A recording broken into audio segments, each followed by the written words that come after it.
All right, guys, sorry about that. I kind of got cut off at the end, so this is going to be a two-parter. So to just review some of the things that you've already seen, okay?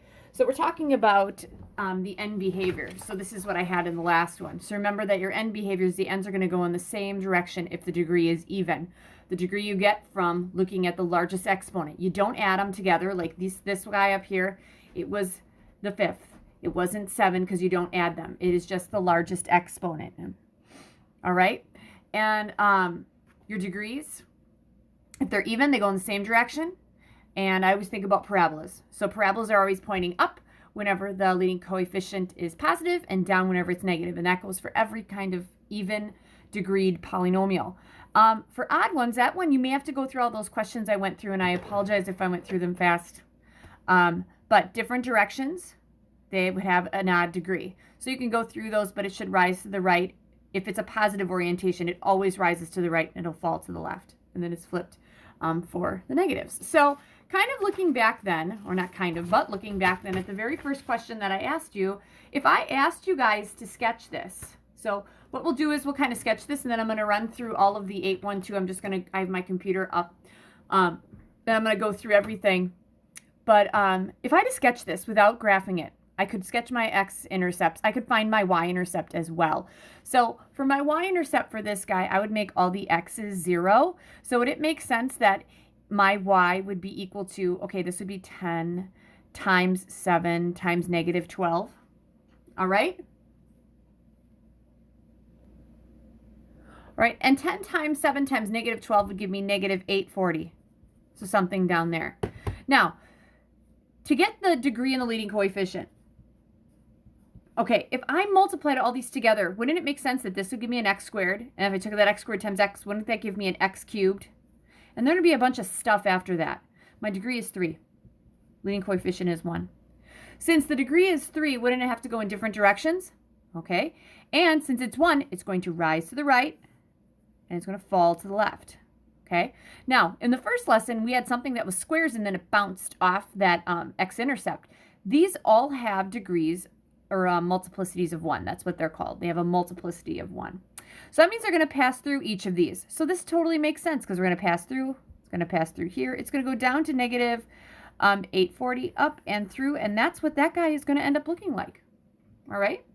So then, if I look at this one right here, all right, so if I would do all the multiplying, so if I look at the degree and the leading coefficient here, you guys, if I did all the multiplying, if I multiplied these together, I get an x squared. And multiplied those together, I get an x squared. X squared times x squared would give me x to the 4th, but that's a negative x to the 4th. So this guy would be like negative x to the 4th, and then a bunch of stuff after that. Degree is 4. Leading coefficient's negative 1. So first thing, degree is 4. That means that we're going to go either up and up or down and down on the ends. Well, since it's negative, we're going to go down. So I'm going to go down here. I'm going to go down here. Now, if I want to find the y-intercept for this one, wouldn't I make all these x's 0? So y would be equal to, we're going to have the opposite because we're going to have a negative there. This would be 4 times 2 times negative 6 times 10, right? So wouldn't this be right here, negative 8 times, that'd be times negative 60, and that's going to give me 480, my bad. So it's going to rise up here, somewhere on there. All right, and I'll make up another one. Now, all of these have powers on them. All these roots have power of 1. That's what we say, that they have a multiplicity of 1.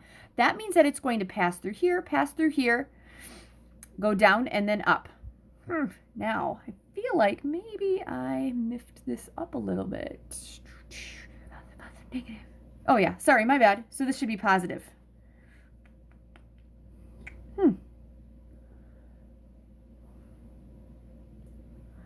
All right, guys. Sorry about that. So my y-intercept should actually be negative, because if I had, this would be 4 and 2. This is negative 4 and negative 2. My bad. They would give me negative 4 and negative 2, and this would give me 6 and 10. So a negative times a negative gives me a positive. This would give me negative 8 here, and this would be a positive times a positive. That gives me a positive, and that's going to give me a negative, because that didn't make sense to me. Sorry, this is getting kind of sloppy. We'll figure it out in just a bit, though. All these have multiplicities of 1, so it's going to pass through. So it's going to go up. It could go down, lower. I'm not really sure. Up, down, and there you go. That's a sketch. Doesn't have to be pretty. All the insides don't have to be super pretty. I'm not really worried about that. Okay? So that's kind of how the beginning thing went. So kind of going through, because we'll make up another one in just a second. Going through 826, we graphed a couple things. We sketched it on our paper.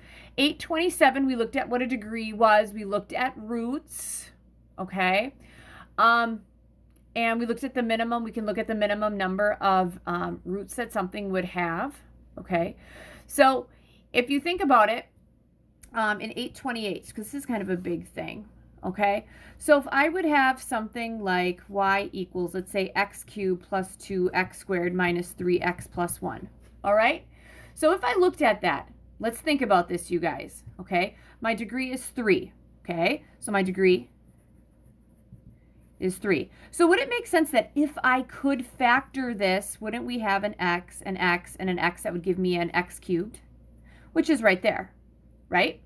So I could have a maximum of 3 zeros, okay?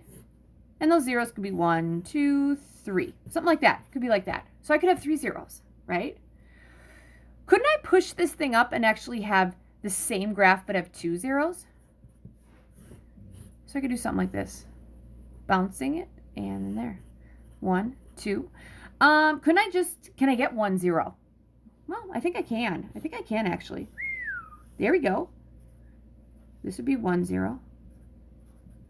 Or 1 x-intercept. Could I get none? No, I can't, because it has to go in opposite directions. The only kind of polynomials that would have 0 zeros or x-intercepts would be something that goes like this, up or down, or something like that. All right?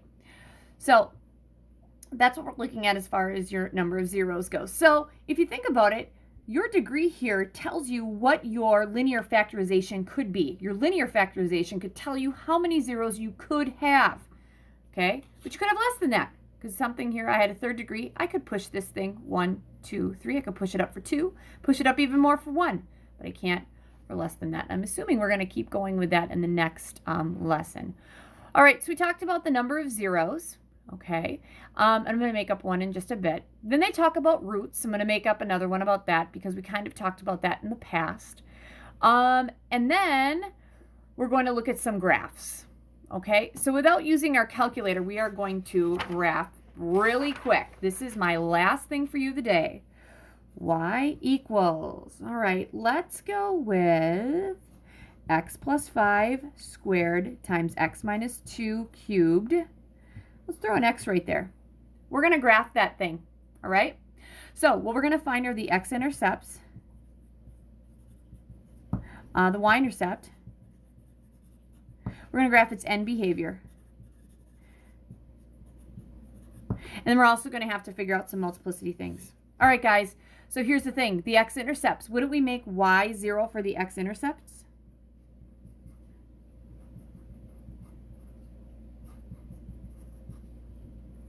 Well, here, wouldn't x be 0? That would be right here. If x plus 5 equals 0, wouldn't x be negative 5? Right there.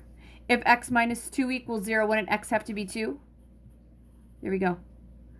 Now, the next thing I'm thinking about is my end behavior.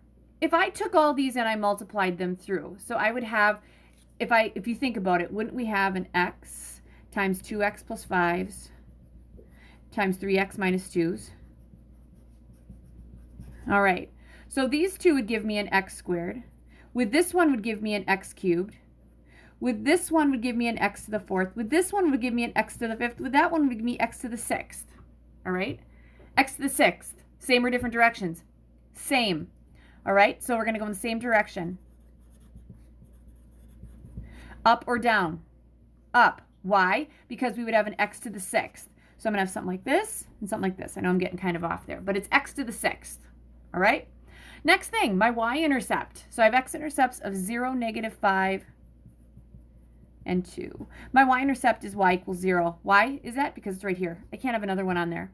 And if I made my x 0, this 0 makes the whole thing 0, y is 0. My end behavior, they're going the same direction, and they're going up. Now, here's my next thing. All right, multiplicity, okay? So x plus 5 gives us x equals 5, or x equals negative 5. That's my 0. This has a multiplicity of 2. And the reason it has a multiplicity of 2 is because it has an exponent of 2. Multiplicity of 2 means it touches and turns at that spot. All right? This guy, x, gives us x equals 0. That has a multiplicity of 1. Since the multiplicity is odd, it's going to pass through that 0. All right?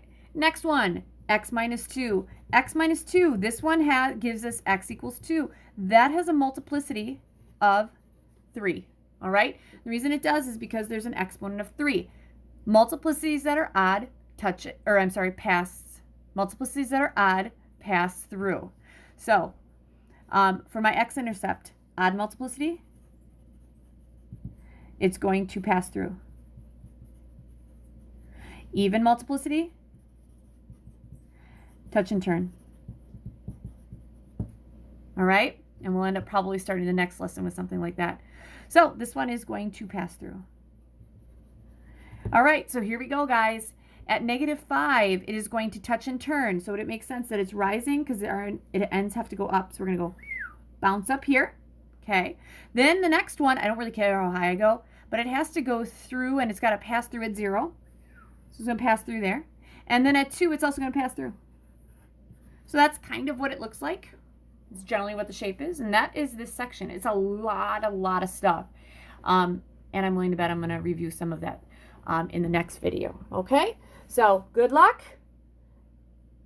And good luck.